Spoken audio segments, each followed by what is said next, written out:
बिस्मिल्लाहिर्रहमानिर्रहीम। अस्सलाम वालेकुम। एक बार फिर मैथ्स की क्लास के साथ आपके सामने, एंड आई होप कि आपका जो टेस्ट है वो कंप्लीट हुआ होगा और अच्छा हुआ होगा। आइए, कल का जो सिलसिला था हमारा उसको हम आगे बढ़ाते हैं। हम 2.8 एक्सरसाइज पर थे और मैंने कहा था कि बिल्कुल बस ख़त्म होने वाला है चैप्टर। 2.8 के हमने डिफरेंट क्वेश्चंस किए थे, जिनमें से एक क्वेश्चन मैंने आपको घर से करने के लिए दिया था और वो था क्वेश्चन नंबर 5 मैंने यहाँ पर करवा दिया था आपको। तमाम स्टूडेंट्स ने क्वेश्चन नंबर 6 कर लिया।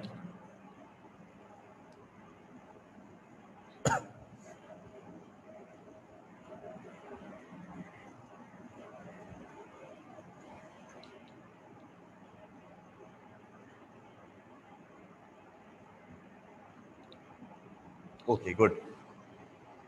अच्छा, अभी इस वक्त मैं आपको जो क्वेश्चन करवाने लगा हूं वो क्वेश्चन नंबर 8 है। आइए स्टार्ट करते हैं।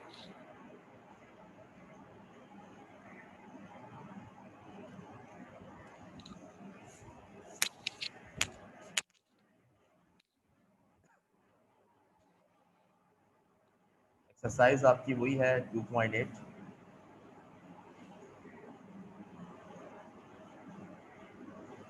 Question number 8, if 1/b equal to 2 plus root 3, find the value of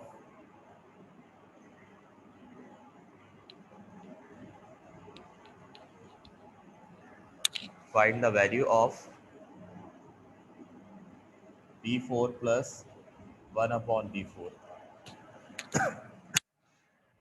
ठीक है, ये हमारे पास क्वेश्चन है बेटा। कल भी मैंने आपको बताया था कि मिसाल के तौर पर आपको x दिया हुआ हो और आपको x की मदद से 1/x निकालना हो, x की मदद से 1/x निकालना हो तो भी आप रेसिप्रोकल करते हैं और रैशनलाइज का मेथड यूज करते हैं। और अगर 1 करके कोई वैल्यू दी हुई हो उसकी मदद से आपको सिंपल वैल्यू निकालनी हो, जैसे यहाँ पर 1/b है तो हम b निकालेंगे, तो वो भी रेसिप्रोकल करके और रैशनलाइज करके निकालेंगे। ठीक है, तो इसका सोल्यूशन स्टार्ट करते हैं।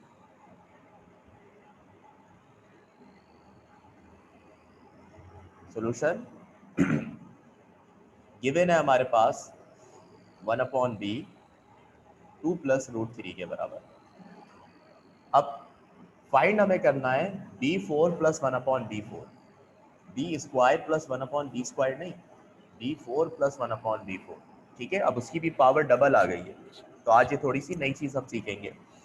अब बेटा अगर b4 प्लस 1/b4 निकालना है तो उसके लिए आपको b की ज़रूरत भी है और 1/b की ज़रूरत भी है, लेकिन आपके पास सिर्फ और सिर्फ 1/b मौजूद है, b मौजूद नहीं है। तो अब b कैसे निकालेंगे? इसको रेसिप्रोकल कर देंगे, बताया था।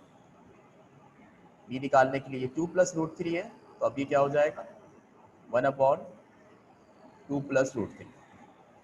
ठीक है, अब इसको हम रैशनलाइज करेंगे। कोई भी चीज़ अपॉन करके लिखी हुई है उसको रैशनलाइज करते हैं। रैशनलाइजिंग द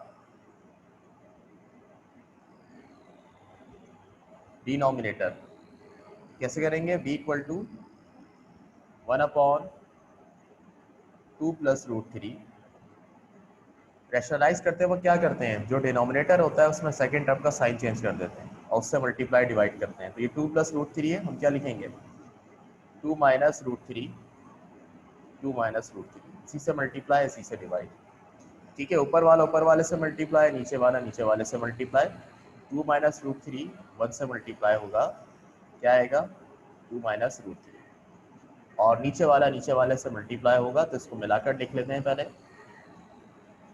2 प्लस रूट 3 और 2 माइनस रूट 3 मल्टीप्लाई करेंगे, D equal to 2 minus root 3 upon, अब यहाँ पर देखें वही आपके पास फॉर्मूला शो हो रहा है, a plus B A minus B किसके बराबर होता है, A square minus B square के बराबर होता है, A square minus B square. A की जगह हम यहाँ पर लिख देंगे 2 और बी की जगह लिख देंगे रूट 3। ठीक है, B equal to 2 minus root 3 ऐसे ही रहेगा अपॉन 2 का स्क्वायर 4 माइनस बेटा ये स्क्वायर से रूट कैंसिल होगा, 3 बचेगा, b equal to 2 minus root 3, denominator में क्या आ रहा है 4 माइनस 3, 4 माइनस 3 1 होता है, इसलिए डिनोमिनेटर में 1 नहीं लिखेंगे। बेटा ये 1 अपॉन बी की मदद से b निकाल लिया, बताओ समझ में आ गई बात? कोई चीज़ नहीं है इसमें, कोई कंफ्यूजन तो नहीं है?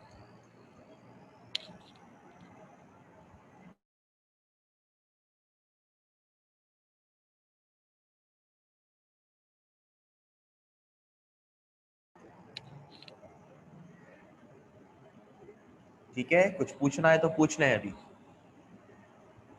अगर अभी तक किसी को ये चीज़ नहीं आई हो।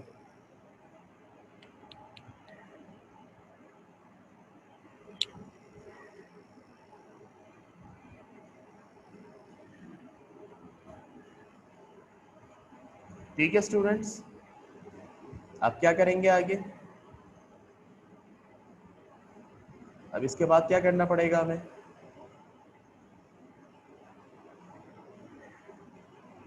b4 प्लस 1 अपॉन b4 निकालना है, तो उस तक पहुंचने के लिए हमें क्या करना पड़ेगा बताइए?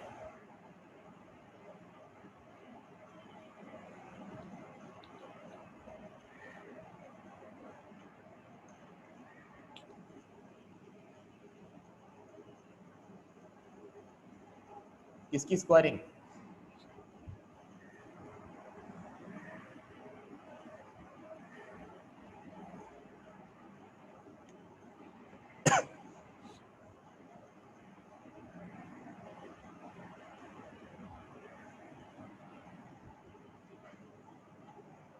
स्क्वायरिंग किस चीज की करेंगे बेटा? हमारे पास b है और 1 अपॉन b है, तो स्क्वायरिंग कर देंगे डायरेक्ट, या उससे पहले कुछ निकालेंगे?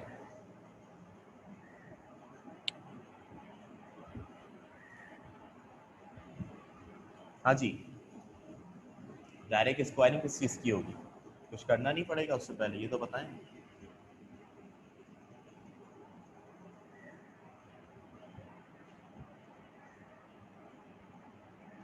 बेटा रैशनलाइजिंग कर चुके हैं हम,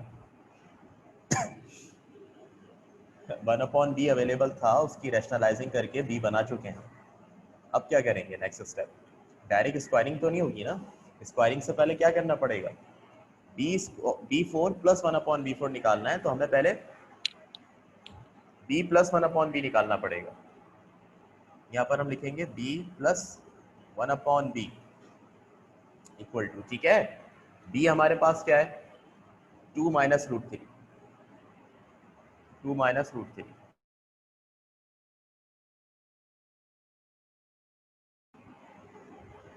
तो यहाँ पर हम लिख देंगे 2 माइनस रूट 3, ठीक है, फिर प्लस, फिर आपके पास 1 अपॉन बी, 1 अपॉन बी क्या है 1 अपॉन बी बराबर है किसके 2 प्लस रूट 3 के, यहाँ पर लिख देंगे 2 प्लस रूट 3।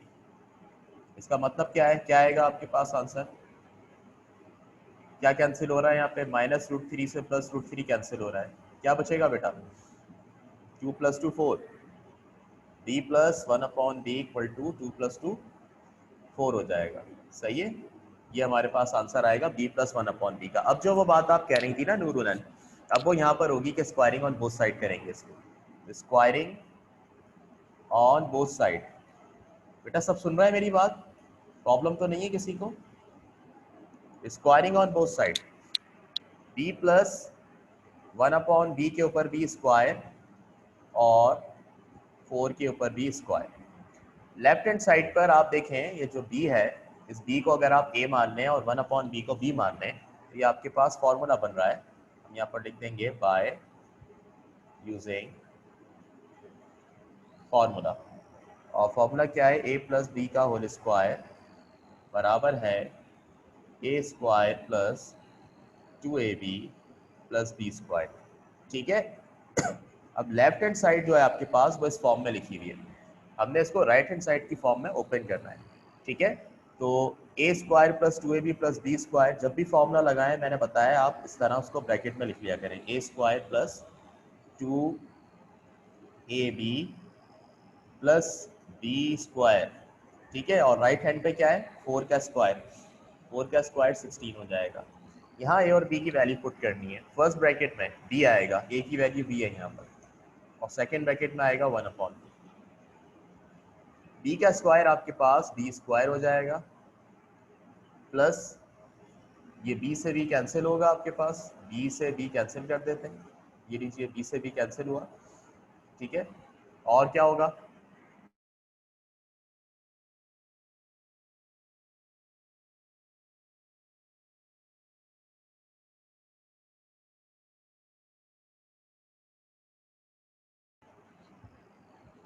ये +2 है आपके पास, 2 1 से मल्टीप्लाई हो रहा है, 2 1 2 हो जाएगा, प्लस 1 का स्क्वायर 1 और b का square b square equal to 16। बेटा यहाँ पे b square plus 1/b square होगा, और ये आपके पास +2 जो है वो राइट पे आके -2 हो जाएगा। b square plus 1/b square equal to 16 - 2 14 हो जाएगा। ये आपके पास b square plus 1/b square का आंसर आ गया। क्या ये आंसर आ गया हमारे पास? ये कुछ और करने की जरूरत है?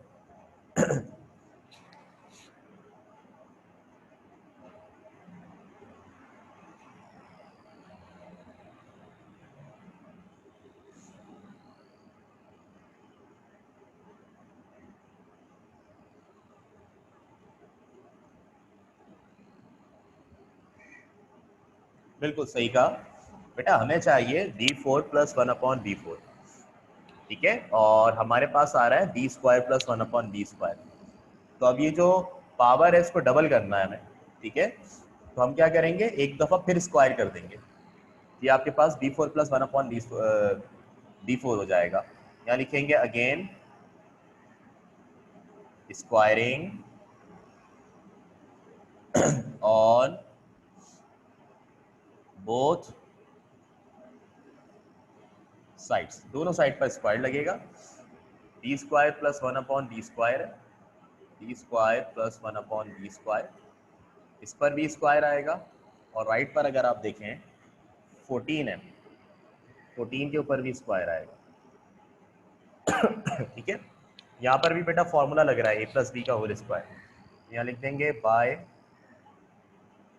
Using formula a plus B का होल स्क्वायर बराबर है किसके, a square plus 2ab plus B square. ठीक है, इस फॉर्मूले की मदद से इसको ऐसे लिख लेंगे, a स्क्वायर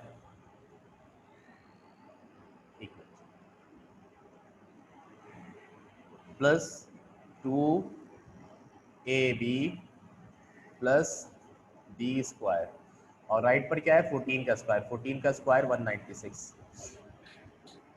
अब देखें यहाँ पर पहली वैल्यू क्या लिखेंगे आप, ए और बी की जगह क्या पुट करेंगे बताएं?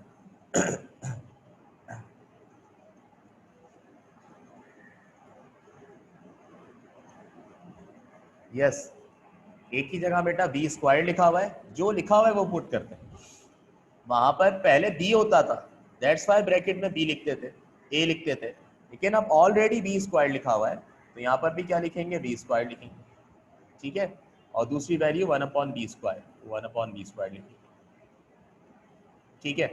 अब देखें क्या होगा, जो आपको सिखाया है पावर से पावर मल्टीप्लाई होती है, ठीक है, पावर से पावर मल्टीप्लाई होती है, तो 2 2 4 हो जाएगा b4, प्लस फिर ये आपके पास कैंसिलेशन होगी, यहाँ पर b स्क्वायर से b स्क्वायर कैंसिल होगा, क्या बचेगा आपके पास, 2 1 2, प्लस 1 का स्क्वायर 1 और b स्क्वायर का square b4 equal to 196।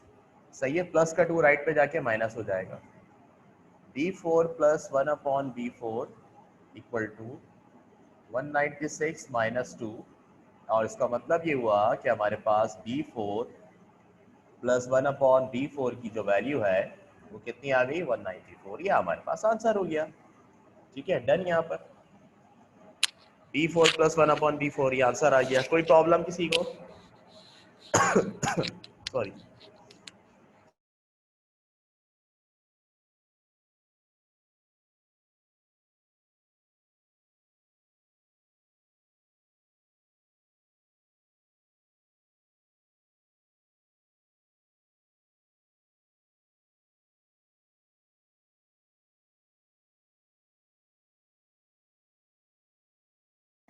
Any issue, any question? अच्छा कर देता हूँ पीछे।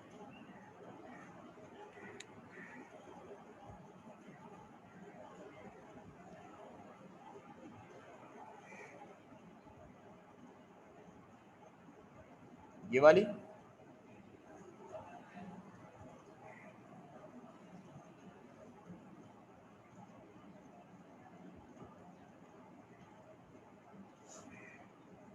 अब इसी तरह का क्वेश्चन है, क्वेश्चन नंबर 9 ना, वो आप लोग घर पे करेंगे। उसमें आपके पास है x, x दिया हुआ है आपको, और x की मदद से आपने x4 प्लस 1/x4 निकालना है। उसको आप लोग करेंगे घर पे। 9 आपका होमवर्क होगा। 10 अभी मैं बता रहा हूँ आपको।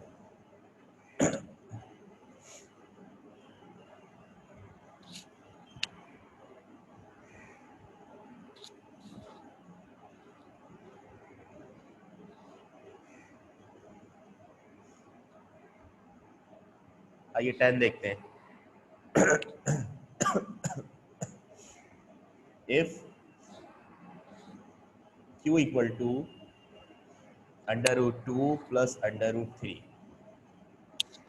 कॉमा, पहला पार्ट आपको दिया हुआ है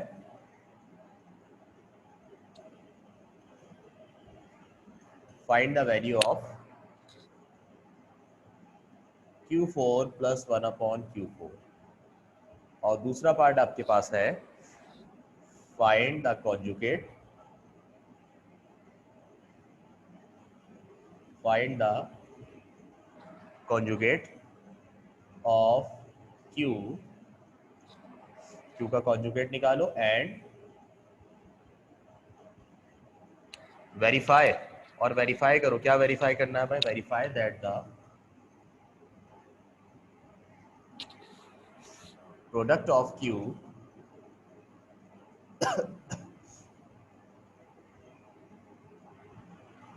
product of q with its conjugate, आवाज नहीं आ रही मेरी,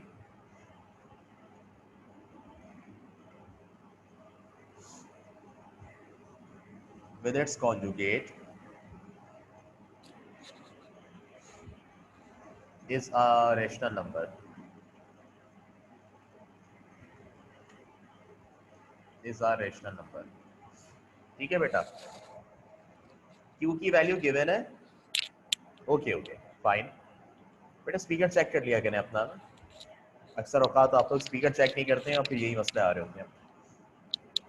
बेटा दो पार्ट हैं सवाल के। Question number 10, if q equal to √2 plus √3, q की वैल्यू दी हुई है √2 प्लस √3, और कहा जा रहा है पहले पार्ट में find the value of q4 plus 1/q4। Sorry,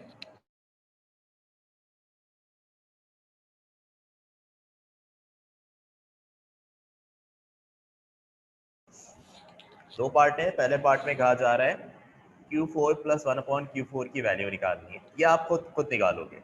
आज आपके दो होमवर्क हैं, एक आपका क्वेश्चन नंबर 9 है और एक क्वेश्चन नंबर 10 का ए पार्ट है। क्वेश्चन नंबर 10 पूरा नहीं, क्वेश्चन नंबर 10 का ए पार्ट है। क्वेश्चन नंबर 10 का बी पार्ट मैं करवा रहा हूँ अभी आपको। ए बेटा पुराना है बिल्कुल, ये आपको करना होगा। ठीक है, इसमें कोई नई चीज़ नहीं है। Q4 प्लस 1/Q4 निकालना नॉट अ बिग डील।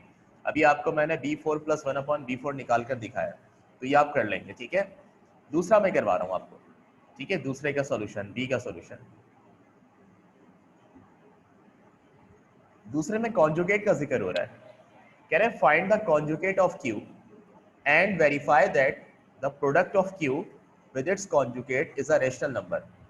कह रहे हैं क्यू का कॉन्जुगेट निकालें। ये जो क्यू दिया हुआ है इसका कह रहे हैं कॉन्जुगेट निकालें, और जब कॉन्जुगेट आ जाए तो फिर ये वेरीफाई करना है, ये प्रूफ करना है कि क्यू का उसके कॉन्जुगेट के साथ जो प्रोडक्ट है वो रेशनल नंबर आ रहा है। यानी जब कॉन्जुगेट आ जाएगा तो क्यू की वैल्यू को और इसके कॉन्जुगेट की वैल्यू को आपस में मल्टीप्लाई करना है, और ये दिखाना है कि ये एक रेशनल नंबर आ रहा है। ठीक है, रेशनल नंबर क्या होता है कि जिसको हम डिवाइड कर सकें।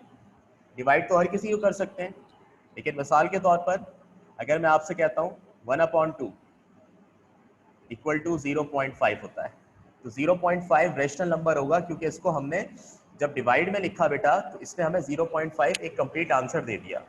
बट कुछ नंबर ऐसे होते हैं कि जिनको हम डिवाइड करते हैं तो वो आंसर देते रहते हैं, 0.816666 चलता रहता है, ख़त्म नहीं होता, ठीक है, कम्प्लीटली डिवाइड नहीं होता। तो कम्प्लीटली डिवाइड नहीं होते जो, वो इरेशनल नंबर होते हैं, ये तो मैंने स्टार्ट में बता दिया था। और जो कम्प्लीटली डिवाइड हो जाते हैं पॉइंट के बाद एक दो डिजिट चलकर, ठीक है, उनको कहते हैं डिवाइड हो रहे हैं आराम से कम्प्लीटली, वो रेशनल होते हैं। तो हमने ये प्रूफ करना है कि वो एक रेशनल नंबर है, सही है। सबसे पहले मैं क्या करूंगा, इसका कॉन्जुगेट निकालूंगा। उन्होंने बोला है ना find the conjugate of Q, तो मैं यहाँ पर यूँ लिखूंगा, क्यू क्या है हमारे पास, क्यू को उतार दिया पहले, ठीक है। इसका कॉन्जुगेट क्या होगा, conjugate of Q equal to, जी बेटा,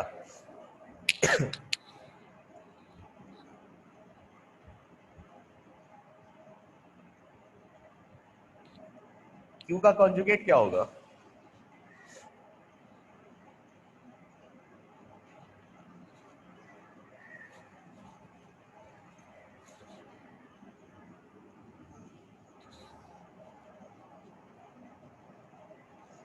what will be the conjugate of q, yes, सब बताएं।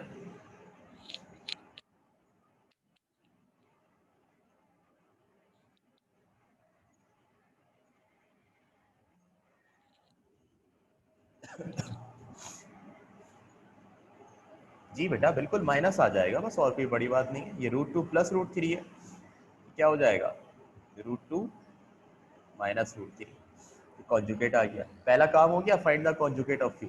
अब वेरीफाई करने के लिए क्या करना है, क्यू की वैल्यू और उसके कॉन्जुगेट की वैल्यू का आपस में मल्टीप्लाई करना है, ठीक है।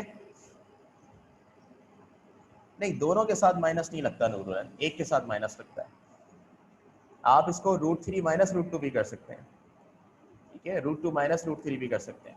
अगर हम इसको पलट के लिखते हैं तो सेकंड टर्म √2 के साथ भी लगा सकते हैं, लेकिन एक के साथ लगता है, दोनों के साथ नहीं लगता। अच्छा, दोनों को मल्टीप्लाई करेंगे, यहाँ पर लिखेंगे product of Q and it's conjugate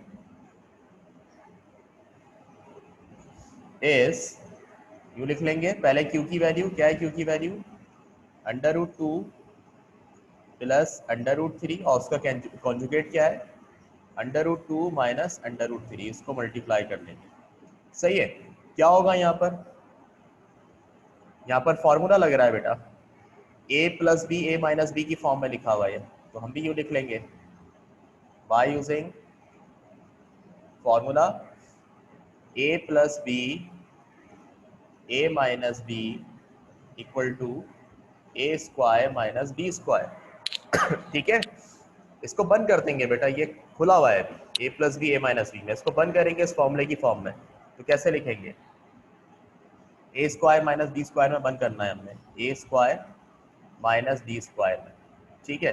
बताओ क्या होगा, ए की जगह √2, बी की जगह √3, ए की जगह √2 और बी की जगह √3, ठीक है।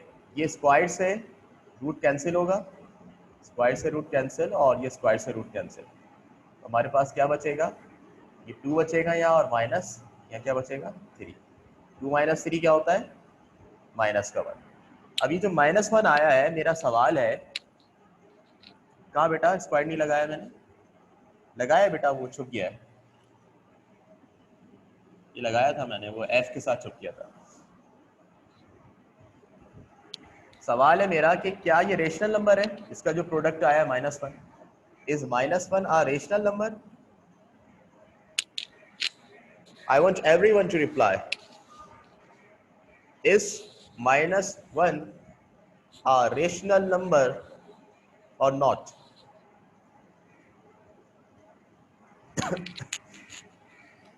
Yes, why?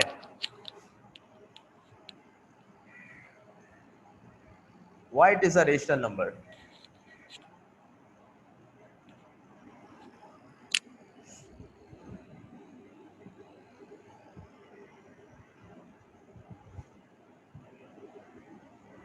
क्योंकि बेटा -1 एक ऐसा नंबर है कि इसमें आप नहीं देख रहे yes it is a complete answer. इसमें आप नहीं देख रहे हैं कि आगे पॉइंट के बाद 000 या 666 कोई नंबर चल रहा है, ठीक है, एक होल नंबर है, एक फाइनल नंबर है।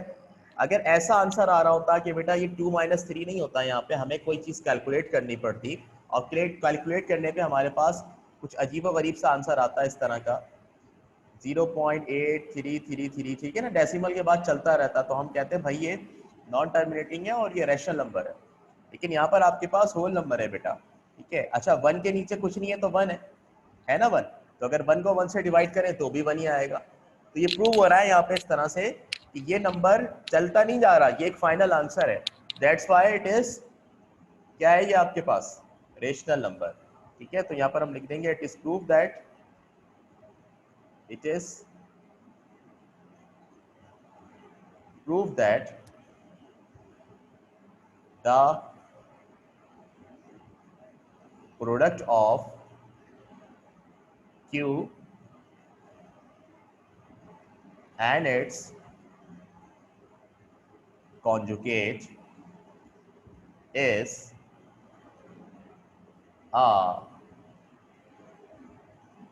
रेशनल नंबर, ठीक है। ये आपके पास प्रूव हो गया कि जो प्रोडक्ट है वो रेशनल नंबर है, सही है, ठीक है बेटा। कोई सवाल इसमें, एनी कंफ्यूजन, एनी क्वेश्चन? अब जो दो चीज़ आपको दी हैं घर से करने को वो कर लेना। मैंने आपको दिया है क्वेश्चन नंबर 9 और एक 10 का ए पार्ट दिया है, ठीक है, अपलोड भी कर दिया जाएगा ये होमवर्क। बताओ कोई भी सवाल है तो।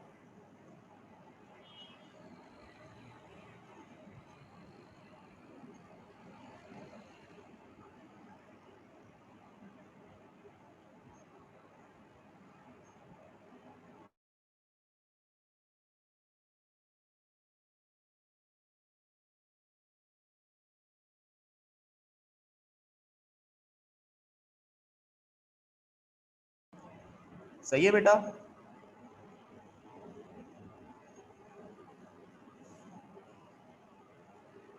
आमना एनी इशू, आयशा, फिजा, मरियम, मरियम नूर, मरियम सलमान, जैद अहमद सिद्दीकी, जर्रार जमाल, मोहम्मद सुलेमान। बेटा आज ये चैप्टर ख़त्म करने जा रहे हैं आप लोग। मैं आखिरी सवाल करवा रहा हूँ उसका अब 11, और वो कुछ भी नहीं है, उसमें एक चीज़ इंडिकेट करनी है खाली। आखिरी कॉन्सेप्ट बताने जा रहा हूँ इस चैप्टर का।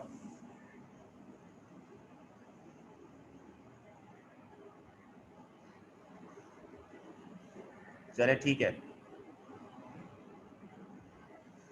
अब एक इम्पॉर्टेंट टर्मिनोलॉजी है जो इस चैप्टर के एंड में मैं इंट्रोड्यूस करवा रहा हूँ बेटा, SURD, सर्ड, इसको पढ़ते हैं सर्ड, सर्ड, सर्ड नहीं सर्ड, प्रोनाउंसिएशन गलत होगी इसकी, इस पर भी गौर किया करें ज़रा और मेहनत किया करें। आजकल तो इतनी अच्छी अच्छी ऐप्स हैं और इतनी अच्छी अच्छी साइट हैं कि आप अपनी प्रोनाउंसिएशन को वहाँ पे इम्प्रूव कर सकते हैं। तो सर्ड है ये, ठीक है, थोड़ा दबा के बोला जाता है।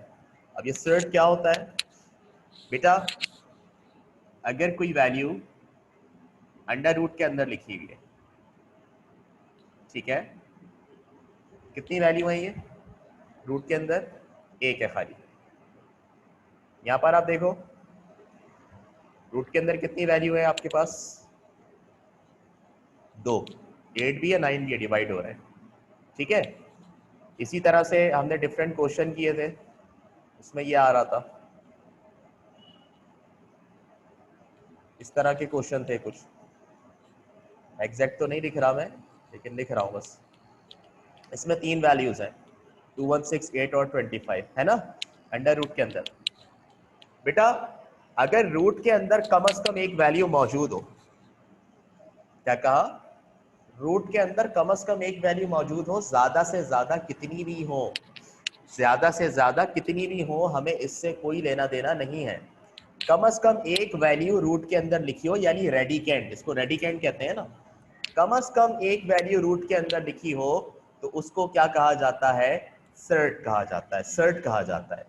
तो बेटा मुझे ये बताइए इस कॉन्सेप्ट को लेते हुए कि अब तक हमने रूट से रिलेटेड जितने सवाल किए क्या वो सारे सर्ट थे? ऐसा ही है ना, क्योंकि हर सवाल में रूट के अंदर एक वैल्यू थी। ठीक है, तो सब के सब सर्ट थे। आपने सर्ट्स को सॉल्व किया और अब आपको एंड में पता चल रहा है ओ दे आर सर्ट्स। ठीक है, पहले तो खाली रूट रूट बोल रहे थे। तो ये टर्मिनोलॉजी भी याद रखनी है आपने। सही है। अच्छा, अब एक चीज और बता दूं इससे रिलेटेड। अभी इस रूट के बाहर इंडेक्स कुछ नहीं है। अगर रूट के बाहर इंडेक्स कुछ नहीं है तो मतलब अगर हम इसका रूट हटाएंगे तो पावर क्या आएगी? 1/2। क्या आएगी पावर बेटा? 1/2। तो सर्ट का ना ऑर्डर कहलाता है ये। अगर 1/2 पावर है तो सर्ट का जो ऑर्डर है वो क्या कहलाएगा? 2 कहलाएगा, जो यहाँ लिखा होगा नंबर। ठीक है, इसी तरह अगर मैं आपसे बात करूं इसकी क्यूब रूट की, बाहर 3 लिखा हुआ है, इसको आप हटाओगे तो क्या आएगा? 1/3। तो इसका जो ऑर्डर है बेटा वो 2 नहीं होगा, वो क्या हो जाएगा? ऑर्डर 3 हो जाएगा। सेट के बाहर जो इंडेक्स में नंबर होता है वो ऑर्डर होता है। अभी इंडेक्स में कुछ नहीं है तो यहाँ पर 2 है, 1/2 है यानी। ठीक है, तो इसलिए इसका ऑर्डर 2 आ, और यहाँ पर अगर 3 लिखा हुआ है तो 3 होगा। समझ गए बात को? सेट क्या होता है और सेट का ऑर्डर क्या होता है?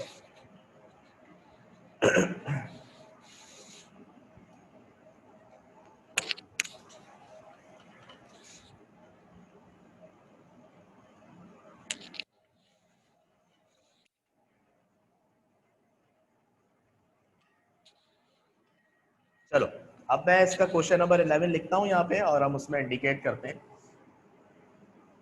चीजों को। 11 क्वेश्चन है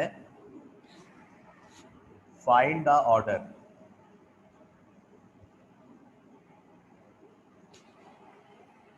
किस चीज का ऑर्डर? Of the shirts. ये दिए मैं आपको 3, 25 और क्या दिया हुआ है? 4, 25 और दिया हुआ है 3, 4/9 और दिया हुआ है 4, 4/9 और दिया हुआ है 3, 5/7। सही है। पहले बात करते हैं इसकी, कितना ऑर्डर है इसका? इसका ऑर्डर कितना है?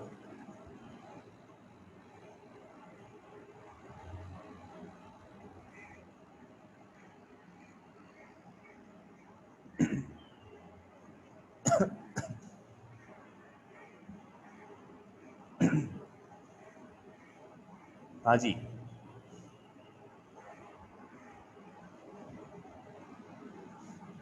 बारी बारी सबके ऑर्डर यहाँ पर लिख देते हैं बेटा, बहुत आसान है, बहुत वाज़ेह है। 3 है, order 3, order 4, order 3, order 4, order 3। सही है, इससे भी आसान कोई चीज़ होगी क्या? एमसीक्यू में आता है तो ये आपको आना चाहिए। ठीक है बच्चों, चैप्टर नंबर 2 इख्तिताम पजीर हुआ यहाँ पर, खत्म। अब नया चैप्टर पढ़ेंगे। Chapter number 2 has been completed. अब इसकी तैयारी करें आप लोग आगे आने वाले टेस्ट के लिए, आगे आने वाले पेपर्स के लिए। और अब हम अपना न्यू चैप्टर स्टार्ट करेंगे। किसी को चैप्टर 2 से रिलेटेड कोई बात कहनी है तो कह दे।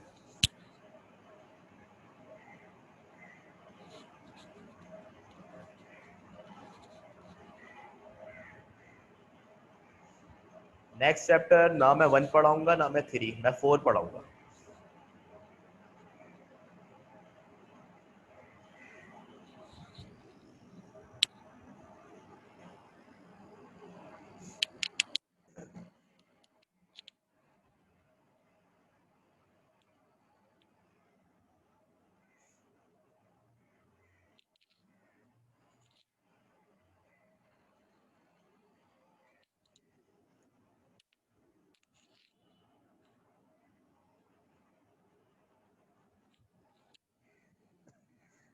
ठीक है बेटा।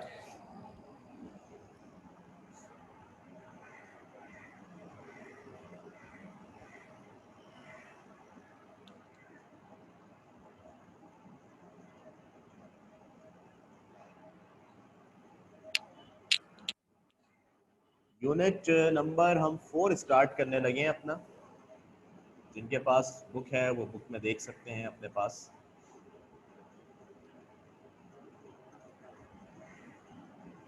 कोई क्वेश्चन अगर जहन में है तो कर लें, वरना फिर हम 2 मिनट बाद बस ये नया चैप्टर स्टार्ट कर दें।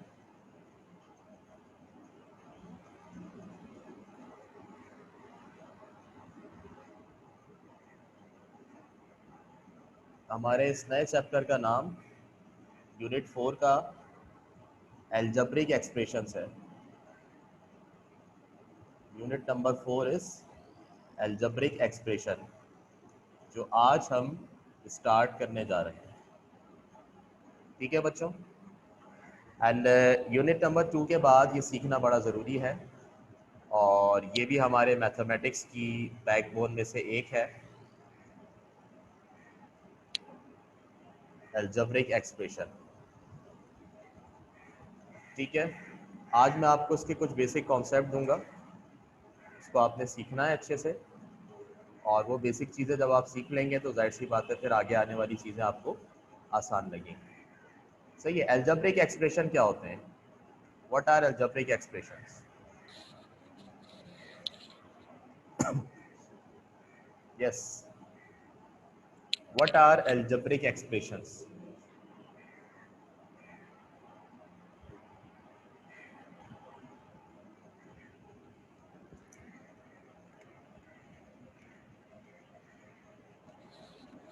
जो आपके जहन में आता है एल्जेब्रिक एक्सप्रेशन को सुन के वो आप बता दीजिए।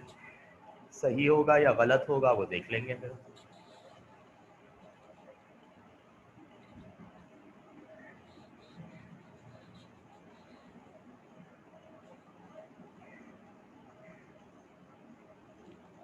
अच्छा जी, कहा जा रहा है collection of variables and constants.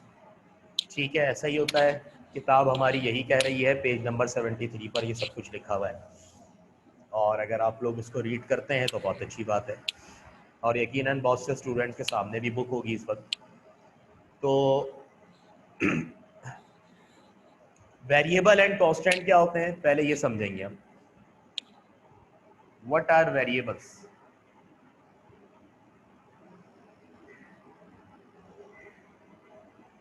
Variables क्या होते हैं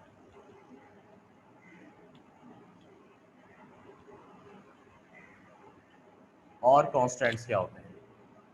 ये दो चीजें हैं हमारे पास आज समझने के लिए। पहले variables and constants, what is the difference between these two terminologies?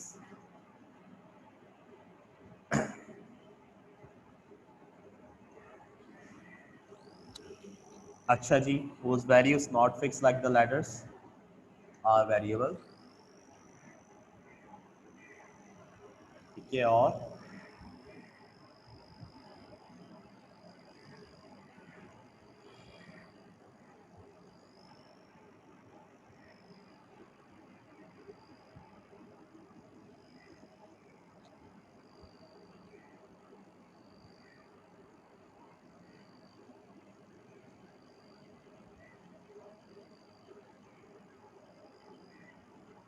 ठीक है। ठीक है बेटा, वेरिएबल का मतलब क्या है? वेरिएबल जो वर्ड है ये वैरी करने से निकला है। वैरी, वैरी VERI वाला वैरी नहीं, VARY वाला वैरी। वैरी का मतलब होता है चेंज, जो फिक्स ना रहे, चेंज होता रहे।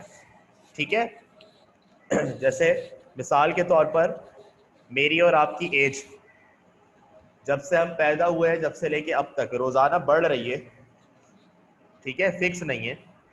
अगर फिक्स होती कि भाई हम पैदा भी 12 साल के हुए होते और अभी भी हम 12 साल के होते, तो हम कहते हैं भाई ये तो फिक्स है। अजीब बात है, फिक्स है एज तो ये चेंज नहीं हो रही, उसको हम कांस्टेंट कहते हैं अगर फिक्स होती। लेकिन बेटा क्योंकि हमारी एज चेंज हो रही है तो हम कहेंगे age is variable. Age is variable, time is variable. Time change होता है, टाइम कांस्टेंट नहीं रहता। टाइम इज वेरिएबल, ठीक है। और इसके अलावा और क्या वेरिएबल है?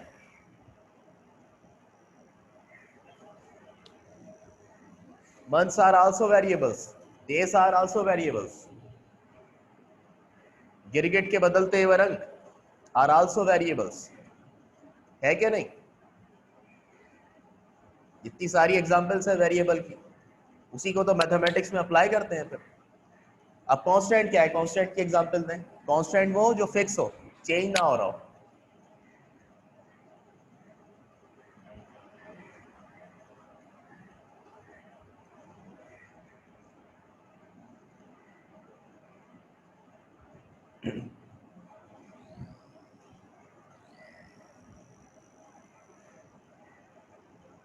Yes, days of an year या डेज ऑफ द वीक। हफ्ते में 7 दिन होते हैं, 7 ही रहेंगे ता कयामत। 7 से ज्यादा नहीं होंगे, 7 से कम नहीं होंगे, फिक्स्ड कर दिया, कांस्टेंट कर दिया, वो कांस्टेंट कहलाएंगे, ठीक है।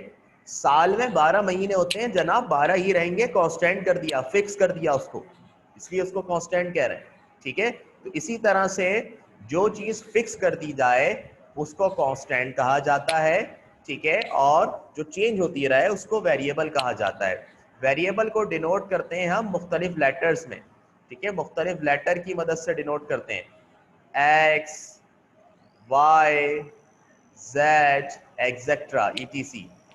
मतलब हम x लिख देते हैं क्योंकि हमें पता नहीं है वो वैल्यू क्या होगी, नेक्स्ट टाइम चेंज होती रहेगी, y चेंज होता रहेगा, z चेंज होता रहेगा, हम अल्फाबेट मान लेते हैं बेटा। हमें पता है ये वैल्यू अभी 2 है, थोड़ी देर बाद 8 हो जाएगी, जैसे वेलोसिटी है, वेलोसिटी बढ़ गई, तो हमने वेरिएबल मैथ्स में x y z इस तरह के लेटर्स मानने होते हैं। कांस्टेंट क्या होते हैं? 5, 7, 12, ठीक है, इस तरह ये नंबर आपको मिलेंगे। अब वेरिएबल्स हो गए, कांस्टेंट हो गया, एक चीज और होती है हमारे पास जो मैं आपको बताना चाहूंगा, और वो हमारे पास होता है कोफिशिएंट। कोफिशिएंट ये क्या होता है? अक्सर आपने देखा होगा, हम मैथ्स में प्लस कर रहे होते हैं, अभी हमने प्लस किया, एक डेरिवेशन हम कर रहे थे, आज कर रहे थे ये वी आई प्लस वी आई, तो आप लोगों ने बोला था सर 2 VI हो गया। क्यों बोला था आपने 2 VI हो गया? मुझे ये बताएं। ये वी आई प्लस वी आई को आपने 2 VI करवाया था ना मुझसे, आप बताएं क्यों करवाया था 2 VI, क्या सोच के करवाया था?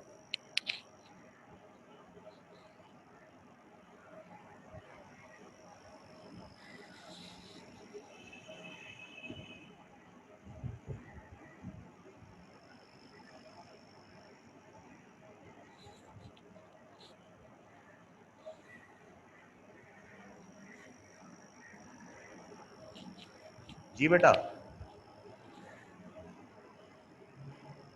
यस यस यस, इसके साथ 1 है, हमने इसलिए करवाया था, इसके साथ 1 जोड़ा हुआ है यहाँ पर, ये कुछ नहीं है तो 1 है, 1 VI 1 VI, ठीक है। इसी तरह बेटा अक्सर आप ऐसा लिखा हुआ देखते हैं 3x + 5x, तो आप बोलते हो सर ये 8x हो गया, क्योंकि इसके साथ कोई नंबर लिखा हुआ है।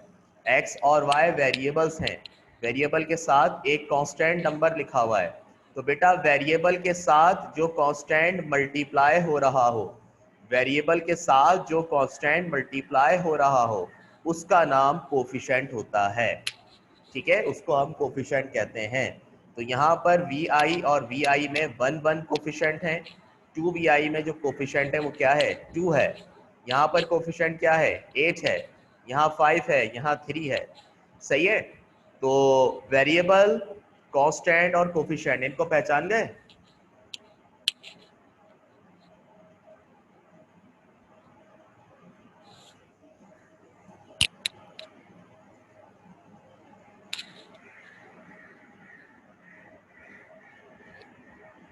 ठीक है। अब बेटा आते हैं अलजेब्रिक एक्सप्रेशन पर। अलजेब्रिक एक्सप्रेशन क्या होता है? व्हाट इज अलजेब्रिक एक्सप्रेशन, जो हमारे चैप्टर का नाम है, अलजेब्रिक एक्सप्रेशन।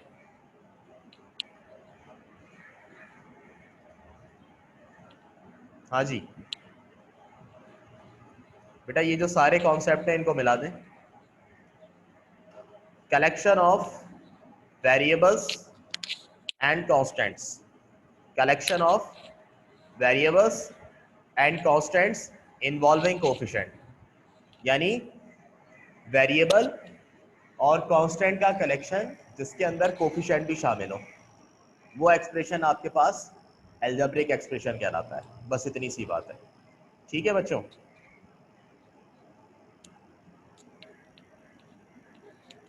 ये आपके पास एल्जेब्रिक एक्सप्रेशन हो गया। सही है, कोई मसला तो नहीं।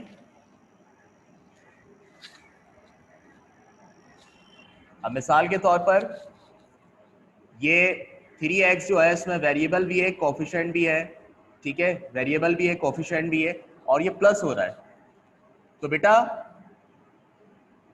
वेरिएबल, कांस्टेंट और कोफिशिएंट इनका कलेक्शन आपस में प्लस माइनस मल्टीप्लाई या डिवाइड हो रहा हो, प्लस माइनस मल्टीप्लाई डिवाइड की वजह से आपस में ज्वाइन हुआ हुआ हो, कलेक्ट हुआ हुआ हो, उसको अलजेब्रिक एक्सप्रेशन कहते हैं। अब कलेक्शन भी तो किस तरह कर रहे हैं ये भी तो पता होना चाहिए ना। तो कभी प्लस हो रहे होंगे, कभी माइनस हो रहे होंगे, कभी मल्टीप्लाई हो रहे होंगे, कभी डिवाइड हो रहे होंगे। ठीक है, बात क्लियर हो गई। अब एक चीज और बता दूं आपको, अगर हम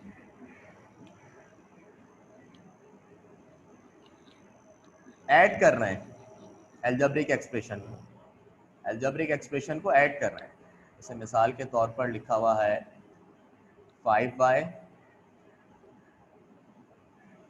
प्लस 2x, क्या कह रही हैं? सेकेंड एग्जाम्पल में क्या कर दिया मैंने? ओहो, sorry sorry sorry sorry, by mistake मैंने यहाँ पे y लिख दिया। वो तो मैं समझा रहा था और जल्दी में मैंने ऐड कर दिया। ये x होगा यहाँ पर, ठीक है, वरना तो ऐड ही नहीं हो सकता ये। ठीक है, 3x प्लस 5x 8x होगा। मैं यही बात यहाँ पे बताने लगा था, यही बात मैं यहाँ पर बताने लगा था।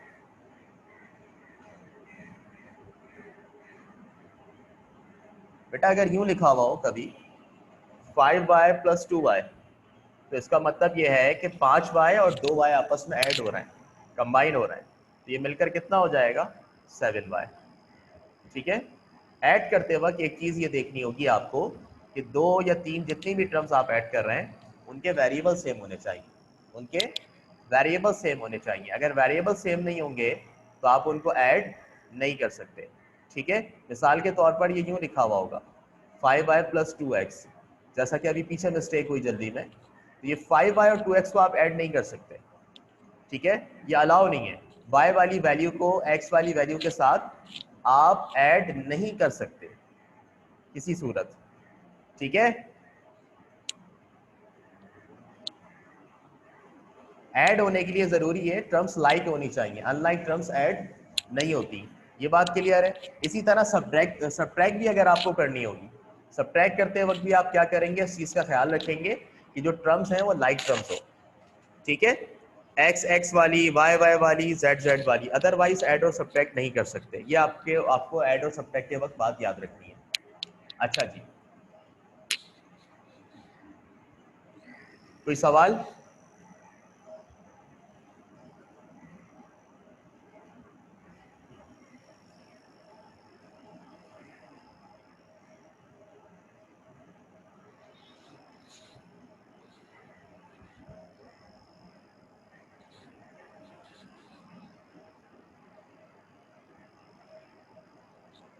ठीक है, तो वेरिएबल, कांस्टेंट, कोफिशिएंट और अलजेब्रिक एक्सप्रेशन समझ लिया आपने।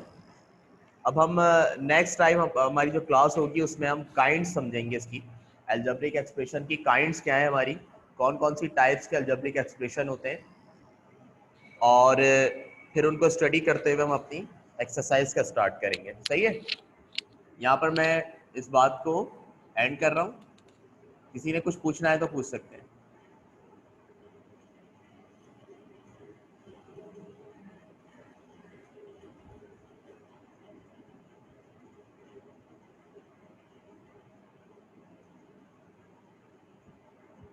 बेटा वो अपलोड कर दिया जाएगा LMS के ऊपर, जो मैंने आपको यहाँ पर होमवर्क दिया है। एक तो क्वेश्चन 9 दिया है और एक क्वेश्चन नंबर 10 का ए पार्ट दिया है 2.8 का।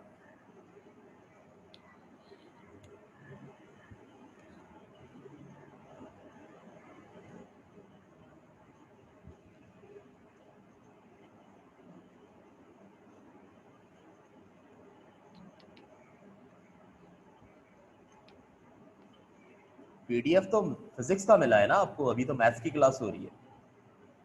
मैथ्स का कौन सा PDF है?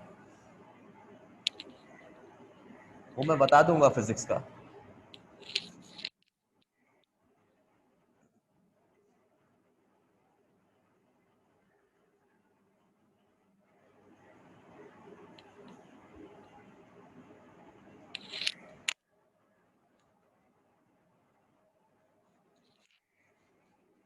ठीक है,